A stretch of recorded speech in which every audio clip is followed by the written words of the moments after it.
My name is Dan. I'm 55 years old, and for almost 20 years, I lived inside someone else's story. Ellie's story. Zach's story. Not mine. We were never married on paper, but I treated that house, that woman, that boy like they were my responsibility in the eyes of God. When I met Ellie, Zach was 11, thin, watchful, still carrying that scared way kids have when they've learned adults don't stay long. His father, Craig, was a ghost who drifted in and out of their lives like smoke. He'd appear every few years with a used baseball glove or a promise he couldn't afford, then vanish again into whatever pit he called home. Ellie never badmouthed him. She just said, "He's unreliable," which is the polite word women use when they mean, "He destroyed me." Everything else, rent, groceries, medical bills, school trips, fell to me. I didn't mind. I had no children of my own, and I thought this was how you build a family. One quiet sacrifice at a time. I worked overtime. I skipped vacations. When Zach outgrew his shoes, I bought him 2 pairs so he'd never go without. When the roof leaked, I fixed it myself because Ellie said Craig used to call a handyman. I wanted to be different, reliable, present. Zach never called me Dad. He didn't have to. I told myself love doesn't need a title. When he was 13, he crashed his bike and knocked out a front tooth. I drove him to the emergency clinic at midnight, waited through the procedure, paid cash because the insurance wouldn't cover it.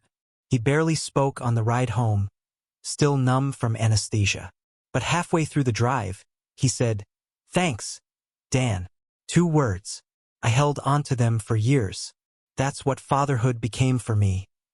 Tiny crumbs of acknowledgement scattered between years of labor. The report cards I signed because Craig never did. The summer trips I paid for. The college tours. The laptop he wanted for his design classes. Every decision, every bill, every late night behind a computer trying to stretch my paycheck far enough. And all of it felt worth it because I believed I was investing in something real.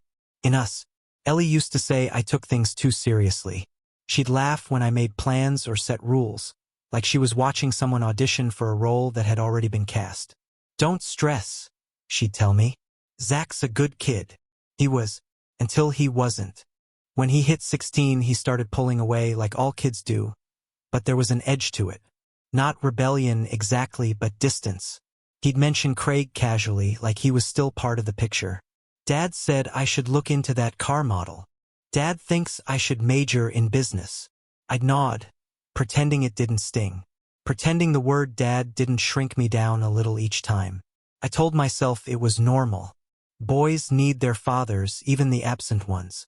But somewhere inside, a quiet bitterness began to grow. A question I never dared ask aloud. At what point do the years count more than the blood? When Zach got his driver's license, I handed him the keys to a used Honda I'd been fixing up for months in the garage. He was so proud, he didn't even notice the grease still under my nails. He hugged Ellie. He nodded at me. That was enough, or so I told myself. Then came college. He got into a program in Chicago, computer science, smart kid, and though he had scholarships, there were still gaps. I filled them. Tuition, books, deposits. Every time I wired money, Ellie would say, "You don't have to," and every time I'd answer, "I know." What I never said was that I wanted to, because that's what fathers do, or so I believed. Years passed. The boy became a man, and the distance widened but never disappeared. He'd visit on holidays, always polite, always distracted. His life had outgrown the small orbit of ours. But I was proud anyway. Watching him succeed felt like a kind of victory, proof that my effort hadn't been wasted. Even when he talked about Dad like a friend who'd finally come through, I let it slide. It was easier to believe I'd built something that could survive a few cracks. Then one spring evening, he called and said he was getting married. Christine. A good girl, by all accounts smart, soft-spoken, from a steady family. When I hung up, I smiled for the first time in months. I thought maybe this is what it was all for. Over the next few months, the wedding planning became a small empire of expenses. Zach and Christine wanted a country house outside Milwaukee, with music, good food, and enough rooms for all their guests. He sent me links, invoices, timelines. I handled them all without question. rings, venue deposit, catering, a live band, flowers, $42,000, give or take. I didn't even tell Ellie the final number. I just wanted it to be perfect for him, for them. Sometimes I caught myself imagining the day, standing off to the side, watching him take vows, Christine smiling, Ellie glowing with pride. I'd never been good at speeches, but maybe, just maybe, someone would thank me quietly. Maybe Zach would look at me and think he was there, always there. But people rarely think that way, especially sons who already have a story written about who their real father is. A week before the wedding, we had a family dinner. Christine and Zach came down from the city. Ellie made roast chicken, poured wine, played music from a speaker that kept losing signal. Felt almost normal. I remember thinking it might be the last calm evening before everything changed. Then, halfway through the meal, Zach put his fork down and looked straight at me. "Dan," he said, "just be there, okay?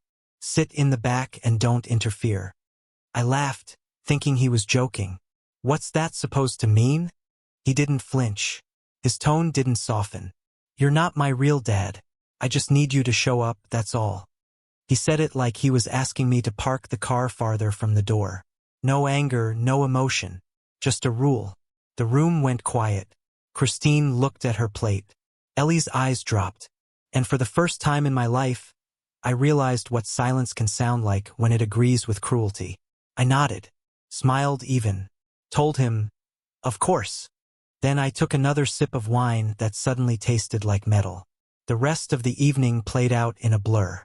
Christine tried to fill the silence with small talk. Ellie changed the subject twice.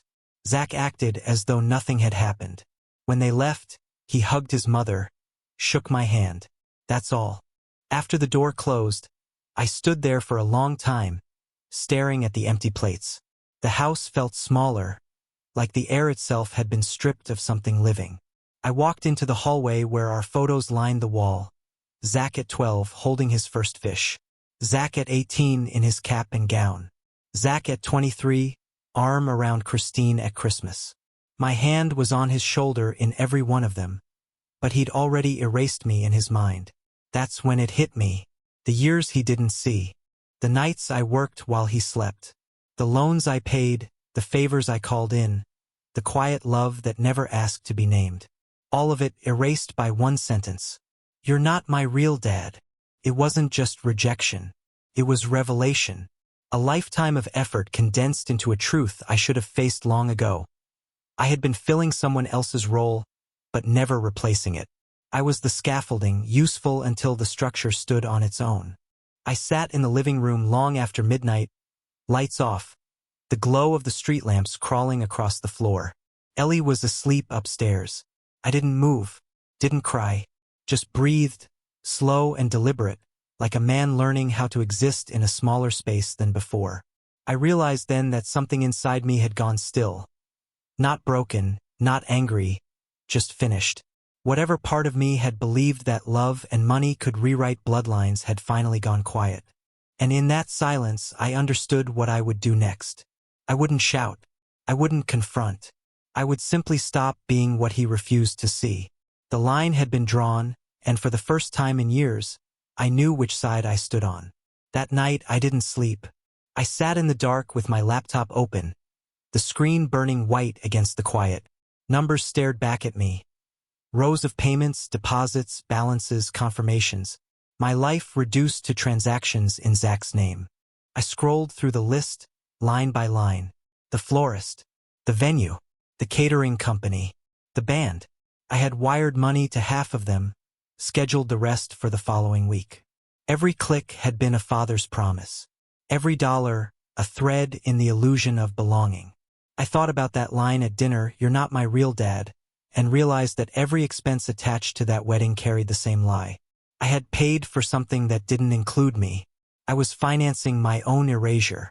At 2:14 a.m., I opened the bank's contact portal. I canceled the pending transfers. Every one. I wrote short, polite messages to each vendor, explaining there had been a change in financial arrangements. Then I called my bank's night helpline and confirmed that the reversals would process within 48 hours. The woman on the phone sounded tired, detached. She asked if I wanted to leave notes on the transactions for the recipients.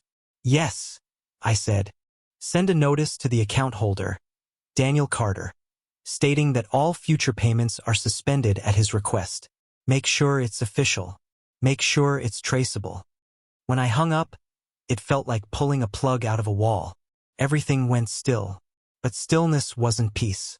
The next morning, Ellie came downstairs to find me already dressed, coffee cooling untouched on the table. She asked if I was nervous about the wedding. I said no. She smiled, but her eyes were wary, like she could sense the air had shifted. She started to say something about Zach's rehearsal dinner, then stopped. I didn't help her fill the silence. By noon, the decision had settled in me like stone. I wasn't angry anymore, just empty in a way that felt clean. I sent a text to my contact at the bank, a quiet man named Robert who owed me a favor.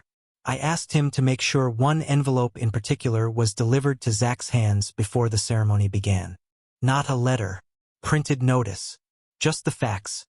Payments reversed, funds recalled, pending transfers voided. I gave no explanation. I wanted the truth to speak in numbers, not words. Then I turned off my phone. I didn't go to the wedding. The ceremony was set for 3 o'clock at a country house 30 miles outside Milwaukee, the one I'd rented months ago. I imagined it as I sat in my kitchen that afternoon, the clock ticking loud against the walls. Guests arriving in pressed shirts, sunlight cutting through the trees. Christine's family smiling politely, still unaware that half of what they were promised was already gone. At exactly 2:47 p.m., my part in their story ended. The final bank reversal cleared. Somewhere in that countryside, a florist checked her account and found a missing deposit. The caterer, halfway through loading trays of hors d'oeuvres, realized the balance hadn't arrived. The band received a call from their booking agent. Payment declined. And Zach, well, he received an envelope. I imagined him standing at the altar, hands slightly trembling from the weight of all eyes on him. The music pausing. The photographer waiting. Someone, maybe the wedding planner, handing him the sealed paper, saying, "This came for you." He'd open it, expecting another signature from me, another gift, another safety net. But instead, a neat bank letter. Formal, impersonal, absolute. The numbers slashed red. The total balance owed. The memo line. All transfers canceled at account holder's request. I pictured the moment the meaning sank in. The flicker of confusion turning to panic. The silence stretching across the crowd like a crack in glass. Ellie would turn pale. Christine would whisper, "What's wrong?" Craig, the real father, would stand just behind them, straightening his tie, useless as ever. The music would stop. Someone would laugh nervously. A guest would murmur. Then, finally, Zach would look up and realize that his safety net had vanished. Right there in front of everyone he tried to impress. They say revenge is loud. It isn't. It's quiet. It's the sound of someone realizing the ground beneath them was borrowed. I didn't plan it for humiliation. Not exactly. I just wanted him to feel the truth that I was never required to give, that everything he'd built on my back was voluntary. I wanted him to see the shape of my absence. While they scrambled in that country house, I stayed home. I made a sandwich I didn't eat, poured coffee that went cold, and stared out the window at a street so still it could have been painted. The world didn't tremble from what I'd done. No thunder, no judgment, just quiet. By evening, my phone had 17 missed calls. 8 from Ellie, 5 from unknown numbers, 1 from Zach, 3 from Christine. I didn't answer any of them. I let the screen glow and fade until the battery died. Later, a mutual friend texted me the fallout in fragments. The florist showed up but left when the payment didn't clear. The caterers cut the menu in half, demanding cash at the door.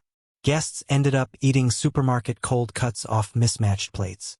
The bartender refused to serve until someone handed him cash up front. But the real moment came when Zach opened that envelope. My friend said the color drained from his face. He looked at Craig first, his real dad. The man shifted in his seat, eyes down. No one spoke. The photographer lowered his camera. The band waited for a cue that never came. Christine's parents were confused, embarrassed. They whispered to each other, counting quietly. How much would it take to fix this? But the math didn't work. It was too much, too sudden. The ceremony went ahead, sort of, but without rhythm. Guests murmured. The music stuttered. The air turned heavy, uncertain. They say weddings reveal families. This one exposed ours. Craig slipped out sometime before dinner. No one noticed until it was too late. Ellie tried to hold everything together, apologizing to guests who wouldn't meet her eyes. Christine cried. And Zach.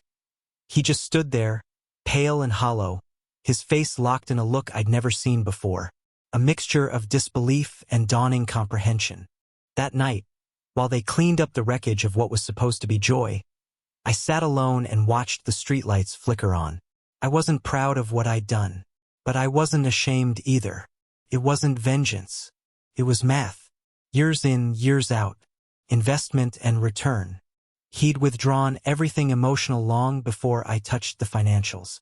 9:10, Ellie called again. This time I answered. Her voice was thin, trembling. Dan, what did you do? I did what he asked, I said. Stayed out of the way. Her breath hitched. You ruined his wedding. No, I said softly. He did. I just stopped paying for it. Silence stretched between us. Then she whispered, He's your son. No, I said. He was your son. I was the man who believed he could be mine. I hung up before she could answer. After that, I went to the living room and opened the old photo box I hadn't touched in years. Pictures of camping trips, birthdays, fishing. Zach's smile changing from boy to man. My hand always somewhere in the frame. I studied one photo for a long time, him at 15 holding up the fish he caught at the lake. His grin wide, his eyes full of something like pride. Back then, he'd still looked at me for approval. Back then, I still believed in the word ours. Now it was just mine. My memories, my effort, my quiet ruin. I put the photos back carefully. There was no anger left, only clarity. Some lessons arrived too late to be useful, but not too late to be final. Somewhere out there, the wedding was ending. The guests had gone home. The music had stopped. Craig was gone again. And Zach, for the first time in his life, was standing in the wreckage of something I hadn't built for him. I imagined him staring at the empty tables, the half-eaten cake, the woman beside him crying into her hands. And maybe, just maybe, realizing that love has a cost, and that the man he'd pushed to the back row had finally stopped paying. By morning, the messages had changed tone. The night before, they were furious. By dawn, they sounded broken. Ellie's last voicemail was a whisper. You went too far, Dan. I deleted it without listening to the end. The house was silent. Sunlight spilled through the blinds, catching the dust in the air. It looked almost peaceful, like nothing had happened. Like $42,000 hadn't just detonated across a wedding aisle. I made coffee, black and bitter, and sat at the kitchen table surrounded by absence. Her purse was gone. Her toothbrush too. Maybe she'd gone to Zach's. Maybe she just couldn't bear to look at me. I didn't blame her. She had built her life on keeping peace, and I had ended it with precision. By noon, a mutual friend called. Said the wedding was a disaster. Said half the guests left before the dinner started. The cake never got cut. Christine's parents argued in the parking lot. Craig disappeared sometime after the ceremony, vanished as quietly as he'd appeared. No one could reach him. The band packed up early. The bartender demanded cash before pouring another drink. And Zach, he just stood there, pale, holding that letter in his hand like it was a wound he couldn't close. I didn't ask for details. I didn't need to hear them. Every description was just confirmation of what I already knew. The truth had finally arrived. The bill had come due, and no one, not even his real father, could cover it. Around for that afternoon, my phone lit up again. Unknown number. I let it ring out. Then another, this one I recognized. Brian, one of Zach's friends. A kid I'd helped get his first internship years ago. I answered. "Hey, Dan," he said, his voice cautious. "I just wanted to say, you did the right thing. Everyone saw what you've done all these years. People were whispering about how much you paid for how much you carried. And then Craig, he didn't even bring a check. He just showed up like some ghost from the past. When everything fell apart, people started realizing who actually built that wedding." I didn't answer at first. The praise felt sour. "Brian," I said finally. "It wasn't about teaching anyone a lesson. I just stopped pretending I belonged." He was quiet for a moment, then said softly, "Maybe that's the lesson." When we hung up, I sat there for a long while. The house was quiet except for the refrigerator's hum. I tried to feel satisfaction, or relief, or something human. But mostly, I felt hollow, like the silence after an explosion when you're not sure if the ringing in your ears will ever fade. That evening, Ellie called again. I almost didn't answer, but curiosity got the better of me. "You could have just talked to him," she said the moment I picked up. Her voice was ragged, like she'd been crying for hours. "He talked first," I said. "He told me exactly where to sit. Dan, he was nervous. He didn't mean. He meant it enough to say it. In front of you, and you didn't stop him." Her breathing hitched. "It was his wedding day. And those are the days people tell the truth," I replied. There was a pause so long I thought she'd hung up. Then she whispered, "He'll never forgive you." "I'm not asking for forgiveness," I said. "I'm done asking for anything." She hung up. After that, the days blurred together. I worked. I ate when I remembered to. Ellie stayed away, probably with her sister. The house felt both too big and too small. The quiet had weight now, like it was pressing on my chest. At night, I'd walk through the rooms and see the ghosts of what used to be. Zach's school photos, Ellie's laughter from another time, dinners that ended in stories instead of silence. A week later, a text came. From Zach. Short. Simple. "You could have just told me you were mad." I stared at the message for a long time, the words blurring on the screen. Mad. That's what he thought this was. Anger. As if all of it, the money, the years, the quiet humiliation, had boiled down to some tantrum. He still didn't understand. I didn't delete the text. I just didn't reply. Silence felt more honest than any answer I could give. That night, I poured myself a drink and opened the old photo albums again. One picture caught me. The two of us fishing when he was 13. I'd forgotten how small his hands looked next to the rod. He'd caught nothing that day, but he'd stayed patient for hours. When the sun went down, I told him patience mattered more than luck. He'd smiled then, proud to have endured the waiting. I wonder if he remembers that day, or if memory, like money, only flows one way. I kept thinking about that word, mad. I wasn't mad. I was tired. Tired of being the unacknowledged pillar under someone else's home. Tired of being thanked in silence. Tired of paying for belonging that never came. People assume betrayal happens all at once. A single explosion, a shouted accusation, a door slammed in anger. But that's not how it really happens. It happens quietly, over years, through tiny dismissals, through the steady erosion of gratitude until the ground under you turns to dust. Zach didn't betray me when he said the words at dinner. He betrayed me long before that. Each time he chose his father's shadow over my presence. Each time he let Ellie translate my authority like I was speaking a foreign language. That sentence at dinner was just the final receipt. A few days later, I heard from another guest. She told me Christine had moved back in with her parents. The honeymoon canceled. The photographer never got paid. The wedding website was taken down. Apparently, Christine's family had been furious. At Zach, at Ellie, at me. But mostly at the situation. They'd believed in an image. The successful young man, self-made, supported by two proud parents. They didn't know the truth, that one of those parents had been me, and that my silence had kept his story polished. Now the silence was gone, and the truth had teeth. By the end of the week, Craig had vanished again. No calls, no apologies, not even a message to his son. I almost admired the consistency. The man's absence was a work of art, pure, effortless, complete. Ellie called one last time. Her voice was calmer now, almost resigned. He hasn't heard from his father, she said. Not once since the wedding. Christine's family blames him for everything. He's miserable, Dan. I know, I said. You don't feel anything? I feel plenty, I said. Just not what you want me to. She sighed. You think you taught him something, but all you did was make him hate you. I thought about that for a while after she hung up. Maybe she was right. Maybe he would hate me. But hate is still a kind of acknowledgement.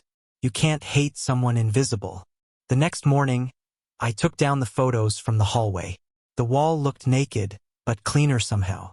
I wrapped each frame in newspaper and packed them in a box labeled simply Zach. I didn't throw them away. I just removed them from my sight. That's the difference between erasing and accepting. You keep the evidence, but you stop living beside it. That evening, I went out for a walk. The air smelled like rain. I passed neighbors who waved without knowing they were waving at a man who had quietly amputated a part of his life. The world didn't stop turning. No headlines. No punishment. Just another quiet street. Another sunset bleeding into the horizon. I realized then that endings rarely announce themselves. They just slip in through small decisions that no one else notices. Sometimes I wonder what Zach tells people now. Maybe he says his stepfather was controlling, vindictive, bitter. Maybe he paints me as the villain. That's fine. Every story needs one. What matters is that I finally stopped pretending to be the hero. People like to believe forgiveness heals. It doesn't. Boundaries do. And sometimes the only way to draw one is in silence. I still haven't heard from him. Not since that text. Maybe I never will. Maybe one day, years from now, he'll realize what it cost to ignore the hands that built his foundation. Maybe he'll understand the weight of quiet labor, the price of love unreciprocated. Or maybe he won't. That's his burden to carry now. As for me, I've stopped waiting for recognition. The truth caught up, not with him, but with me. I finally saw the shape of my own mistake. The years I spent trying to earn a title that was never mine to hold. And now, when I wake in the mornings and the house is still, I don't feel guilt. Just a strange kind of calm. The kind that comes after a long storm, when the air smells of wet earth and endings. He drew a line. I honored it. That's all there is to say. A month passed before anyone said my name again. By then the house had settled into a kind of ghostly order. Ellie's coffee mug still on the shelf, a single jacket of hers hanging by the door, as if she might walk back in and apologize for leaving me in a silence that felt rehearsed. She never did. Sometimes I'd wake up at 3 a.m. convinced I heard her voice downstairs, but it was only the refrigerator kicking on, the hum of old wiring, the noise of a life thinning out. I went to work, came home, watched the world move on. Grief, I learned, is mostly logistics, canceling subscriptions, forwarding mail, taking the trash out alone. People at the office asked gentle questions. How's the family? They'd say, and I'd answer with a polite smile, different. On a gray Saturday morning, I ran into Aunt Christie at the farmer's market. She spotted me near the apple stall, waved as if she'd been looking for me all along. She looked smaller somehow, her hair grayer, her smile cautious. Dan, she said, gripping my arm. I was at the wedding. I waited. The sentence hung there, heavy with all the things she didn't want to say. I just want you to know, she continued. Everyone understood. No one blames you. Not one person. I nodded, unsure what to do with that. Her eyes softened. It was hard to watch, but people saw the truth. We all did. Craig vanished before dessert. Ellie tried, but it was too late. You did what you had to do.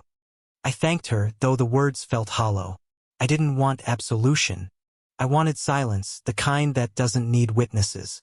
After that, she left me standing between bins of fruit, surrounded by families bargaining over apples by the pound. The smell of cider drifted through the air. I realized then that I had become an observer in other people's joy, a man wandering through a market that didn't sell what he needed. That evening I came home and found the answering machine blinking. One new message. It was Ellie. Her voice was calm this time, almost flat. I'm at my sister's, she said. Zach's staying with Christine's parents for now. They're trying to figure things out. He's been quiet. He keeps saying he didn't mean it that way. I don't know if you care to know that, but I thought you should. I listened twice, maybe 3 times, before deleting it. I wasn't sure if she wanted to reconcile or simply relieve her conscience. Either way, it wasn't my burden to carry anymore. I spent the next week dismantling the past. I boxed up the leftover wedding receipts, labeled them neatly, stored them in the attic beside the tools I hadn't touched in years. Then I opened a new account at a different bank, clean and separate, unlinked to any name but mine. I transferred what remained of my savings, every dollar that hadn't been wasted on borrowed family, and felt something close to ownership for the first time in decades. Freedom doesn't always look heroic. Sometimes it's paperwork. But even freedom has its ghosts. Every night around 8, the phone would buzz with numbers I didn't recognize. Once I answered, and it was Christine. Her voice trembled between anger and exhaustion. "Why did you do it?" she asked. "You embarrassed him. You ruined everything." I let her speak. She talked about love, about mistakes, about how hard Zach was trying to repair the damage.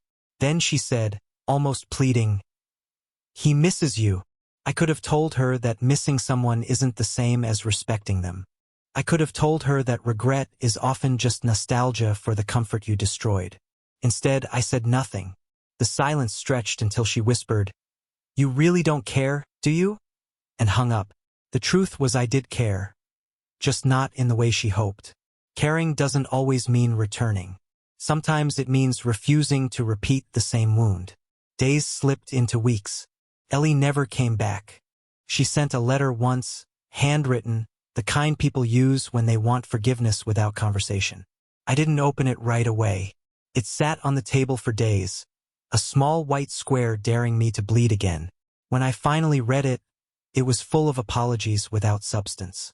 She said she understood why I did it, but wished I'd done it differently. She said Zach was struggling, that he'd lost his job in Chicago, that Christine had moved home temporarily. She ended with a line that tried to sound profound. Families break in silence, but they heal in it too. I folded the letter carefully and slid it into the box with the receipts. Let silence do the healing she believed in. Winter came early that year. The lake froze before Thanksgiving. I stood on the porch one night, watching the water stiffen into a mirror that reflected nothing.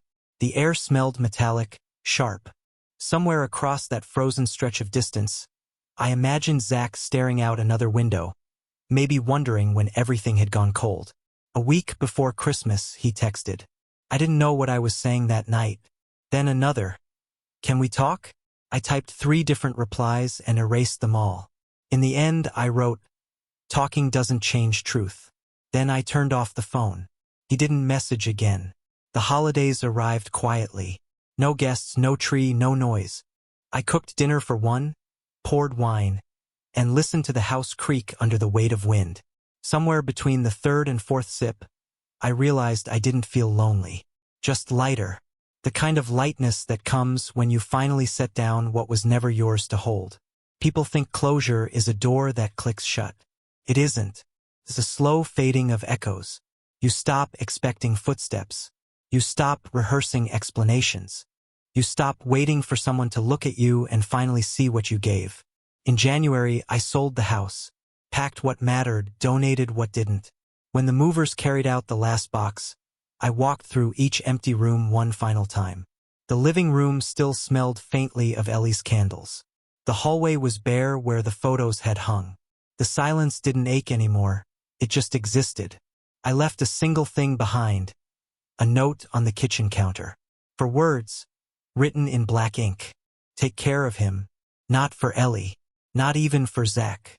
For me. A reminder that care had once defined me, and that letting go didn't erase that truth. It just redrew its borders. I rented a small place near the edge of town. A single-bedroom apartment with thin walls and a view of nothing but trees. Suited me. I started running again in the mornings, something I hadn't done since my 30s. Each breath felt like reclaiming something. My body, my time, my quiet. Sometimes, though, the past flickers back in small ways. I'll pass a hardware store and think of teaching Zach how to sand wood. Or I'll see a young couple arguing over prices and wonder if Christine stayed. Regret tries to slip in then, wearing the mask of memory. But I've learned to nod at it, then keep walking. Some ghosts don't deserve conversation. A few weeks ago, Aunt Christie called again. She said Ellie was still with her sister, that Zach had started working at a car dealership, that Christine had gone back to school. He's different now, she said. Quieter. I think he understands. I thanked her for telling me. Then she asked the question everyone eventually asks. Do you ever think you'll talk to him again? I didn't hesitate. Maybe, I said, when there's something worth saying.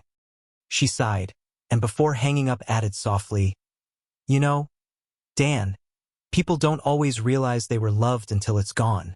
Maybe that's the point, I said. Now, months later, the nights are calm. I sit by the window with a cup of coffee and listen to the world without expectation. No phone calls, no demands, no debts disguised as affection. Just quiet, the kind that doesn't need to prove anything. Sometimes I wonder if Zach will ever tell his own child about me one day. Maybe he'll speak of a man who paid too much, expected too little, and finally drew a line he refused to cross. Maybe he'll call me bitter. Maybe he'll call me brave. It doesn't matter. Every story needs its cautionary figure. Because in the end, that's what I became, a warning carved out of patience. Proof that love without respect collapses under its own weight. I was there for 17 years, and one sentence erased it all. But erasure works both ways. Now, when people ask if I have children, I answer honestly, no. Not because I'm denying him, but because he denied me first. The truth, stripped of sentiment, is the only thing I can still afford. So tell me, after all this time, after all the years unseen, was I wrong to leave them to the lives they chose? Or would you have done the same, when silence became the only honest language left between us?